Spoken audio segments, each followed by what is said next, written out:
This is plate 7, lines, angles, and separation.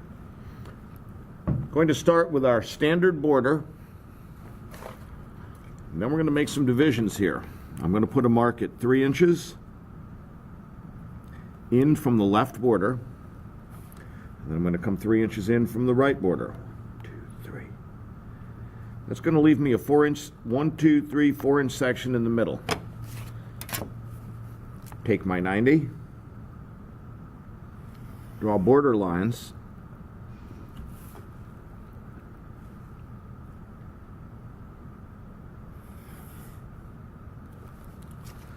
next, divide down from the top. Step 2, I'm going to come down, I'm going to start at the bottom, I'm going to come up 1/2 inch, and then 2 1/2, and then 1/2 inch. And this will give me my horizontal divisions.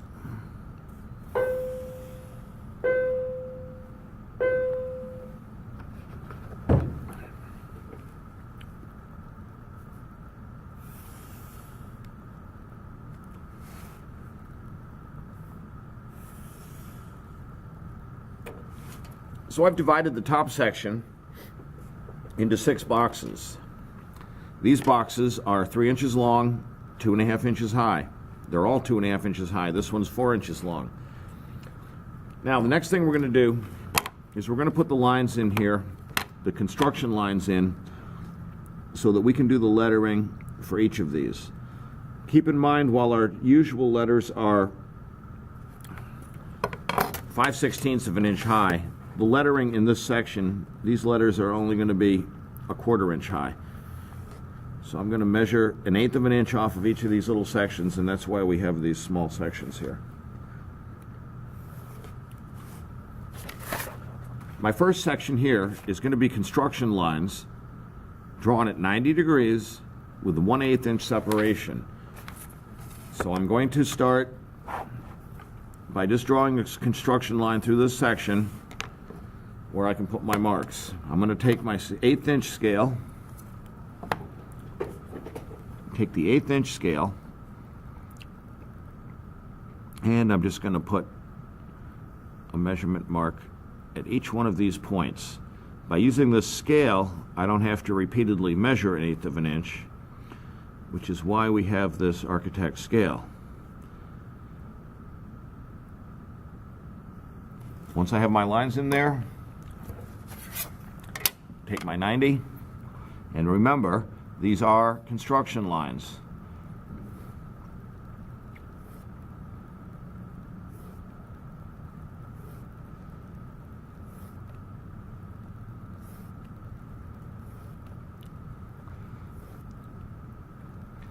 You want to keep these as light as possible. When you look at the copy of this, you may not even see this lines, because most scanners and copy machines will not pick up very light lines. I also work with my pencil from right to left rather than left to right, because that keeps me from getting extra dirt on the drawing. Once I have that done, by the way, this is a dry cleaning bag, large professional dry cleaning pad, and this just helps. You can wipe your instruments with it or the back of your T-square, and it's basically just art gum eraser. Okay, we're going to move to the top middle section.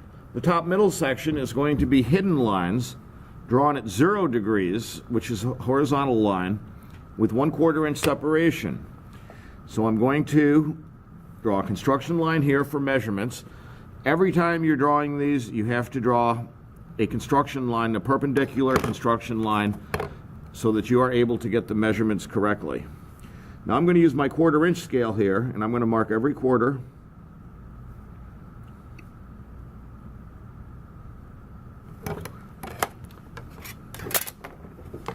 Then I'm just going to come back, and I'm going to draw my hidden lines. Hidden lines are just a series of short dashes.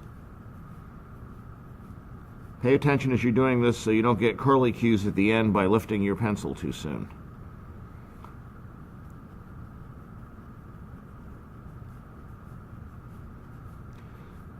Just keep the dashes short, and the space between them about consistent. You don't have to measure these when you draw them.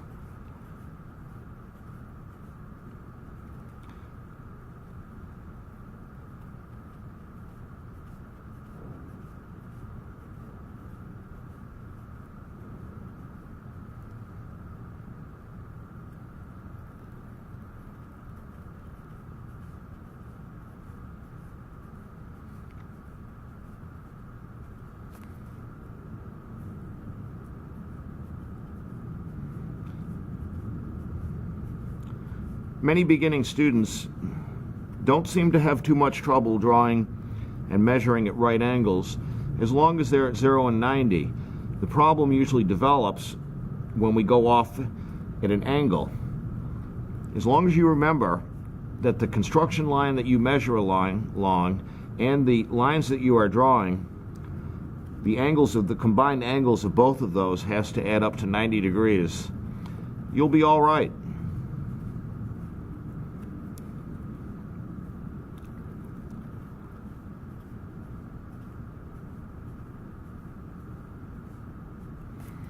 All right, that's my hidden lines. In the top right section, I'm going to draw border lines at 45 degrees separated by 3/4 of an inch. I'm going to start out by drawing a construction line using my 45-degree triangle through this section. I'll put my 3/4 scale on here, and I'll just put a mark every 3/4 of an inch. Sometimes you want to mark above and below just in case you need the extra line. And now these are going to be border lines, so these are going to be dark lines. These should be as dark as the borders.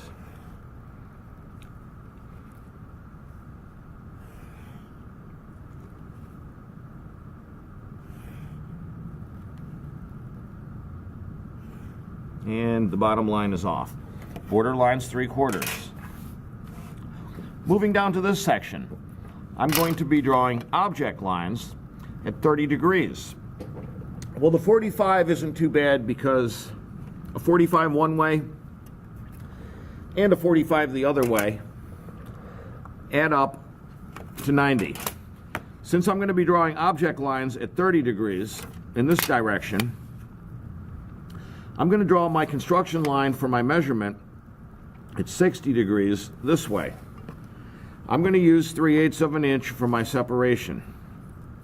So I will put my scale on here and I'm going to mark.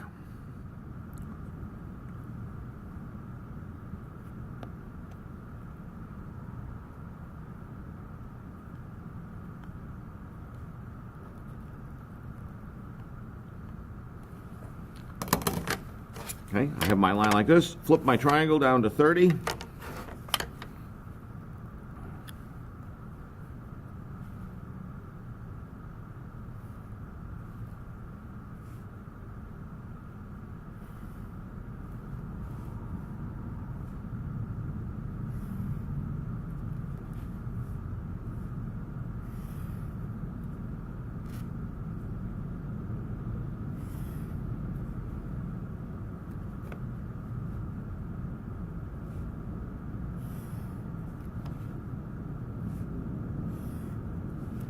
Okay, my 30-degree object lines.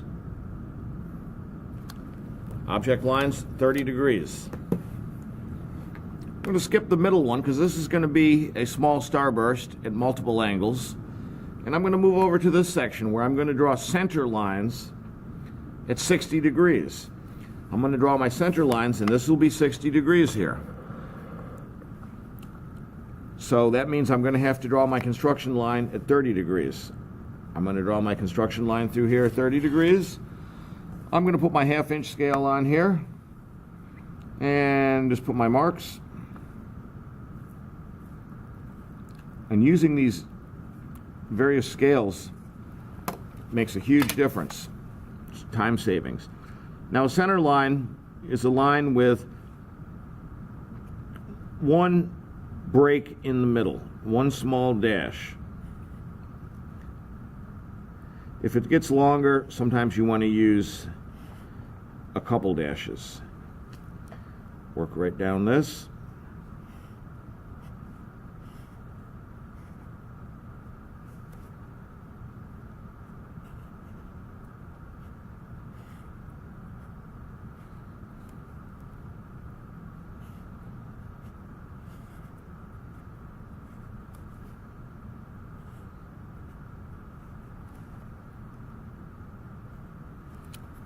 That completes this. This last section, we're going to draw a starburst using angles. We're going to use 1, 0, 190. We're going to have two 15-degree angles, two 30s, two 45s, two 60s, two 75s, and 190. When you put your mark in here, it can be anywhere in here. It doesn't just stick to somewhere in the middle or slightly off center. I'm going to start right here, and I will draw 90-degree line through this and a 60-degree line.